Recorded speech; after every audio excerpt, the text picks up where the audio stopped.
I'm Rachel Edidin. And I'm Miles Stokes. And we are the co-hosts of Rachel and Miles Explain the X-Men, a weekly podcast where we go through the ins, outs, and retcons of our favorite superhero soap opera. So we are doing these weekly reviews of X-Men comics as a reward for our Patreon supporters. Thank you guys again so much for your support, and also damn you for making us do this every single week, but we love you. Right, and as far as we can tell, Marvel is also hell-bent on punishing us for this, because after a week of no X books, this week there are 7. Yeah, so we're going to make this quick.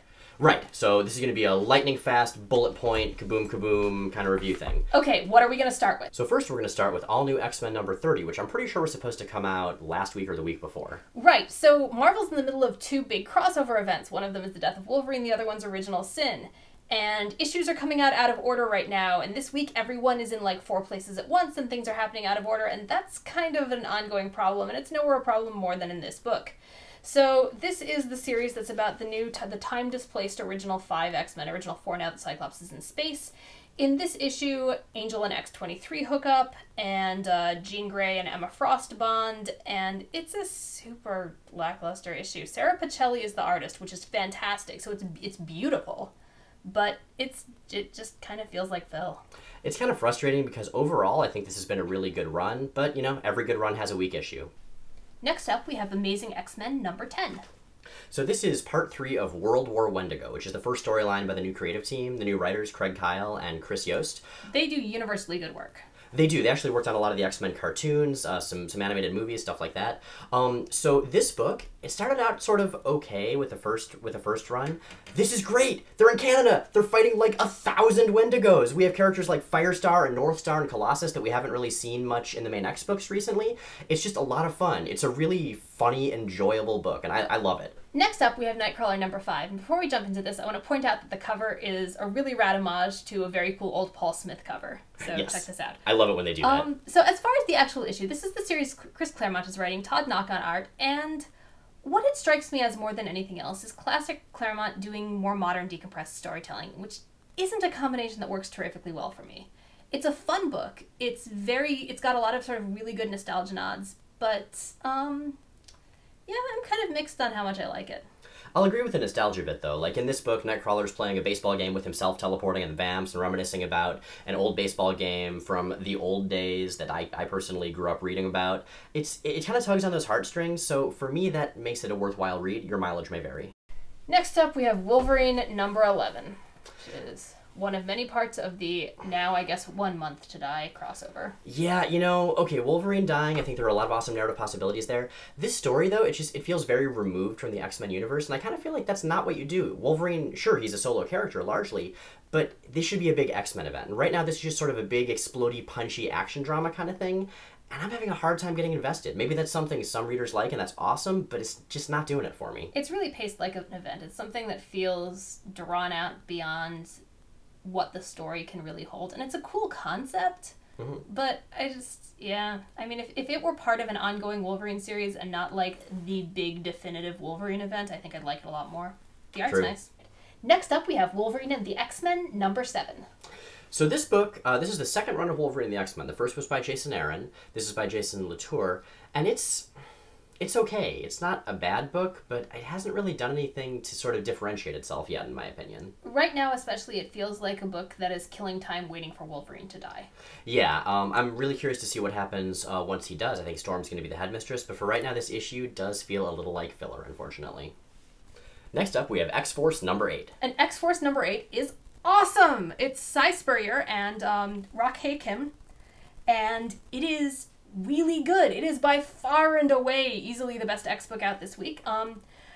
It's a little bit removed story-wise from the big X universe stuff going on right now, which is fantastic because it means that Spurrier's got room to play. Yeah, I think that's really how Cy Spurrier works best. Like, if he's in sort of mainstream X continuity, it just feels out of place, but when he can have his own story sort of off to the side with a strange feel to it and unusual characters, the guy excels. Yeah, that was true of X-Men Legacy, it was true of X-Club, and it's definitely true here. And he and Kim are also just a superlative team together. They're really well suited to each other style-wise, and they're also both really well suited to the story that they're telling, which starts out as sort of classic old-school horror and then turns into a really good action comic.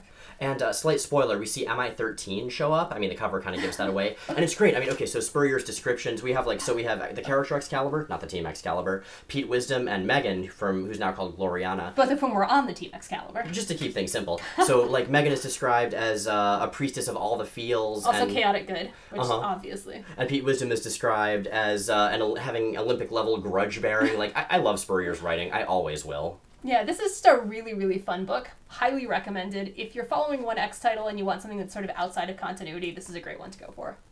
Next up, we have X-Men number 18. This is Mark Guggenheim's first issue as writer on this series.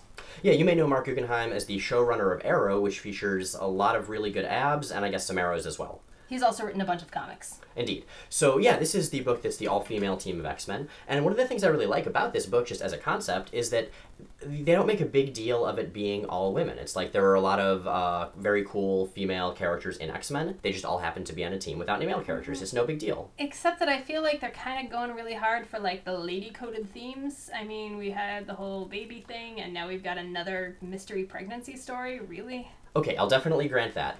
But that aside, I like that we're bringing a lot of old-school space ridiculousness in right now. So, like, Deathbird and the freaking Sidrian Hunters, like, who remembers them? I remember them. I always remember the Sidrian Hunters. The Sidrian Hunters are in my heart. God! I should see a doctor.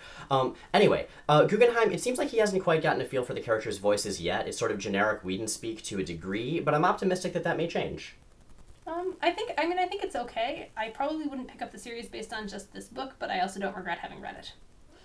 So what's our issue of the week? I think it is absolutely X-Force number 8. It's a great comic, part of a great series, great creative team, good moments. Okay, so that's our issue of the week. How about our panel of the week? Well, we didn't agree on this one. My pick is the last page of X-Force number 8, which has a great, very classic standoff moment. I think it looks great. I think X-Force silhouetted in front of the moon is pretty much how I want to see this iteration of X-Force, and I think it's a splash page used to terrific effect. I wish that they had not messed up the aspect ratio on it, but, you know, you win some, you lose some. For me, I think it's actually a panel from Amazing X-Men. This is right after Firestar cauterizes a wound that Talisman has suffered, and everyone's grossed out. And I don't know, this is the kind of colorful silliness I really enjoy seeing in X-Men. Not all the time, but sometimes, and after all the grimdark we've seen lately, it's really refreshing. And that is it. That is all we've got. We are done. 7 issues. Seriously? And we are never going to do this again. We're doing it next week. Oh, I guess we are. And then forever. Anyway, thank you for listening. Please check out our podcast, Rachel and Miles Explain the X-Men. The new episode, which is all about magic, Ilyana Rasputin, is up right now at Comics Alliance, and it'll be up on Sunday at rachelandmiles.com, iTunes, and Stitcher, along with a visual companion. And if you like our stuff, please check out our Patreon, again, at rachelandmiles.com. No, we're not going to do it. We're not going to sing Take On Me in this video.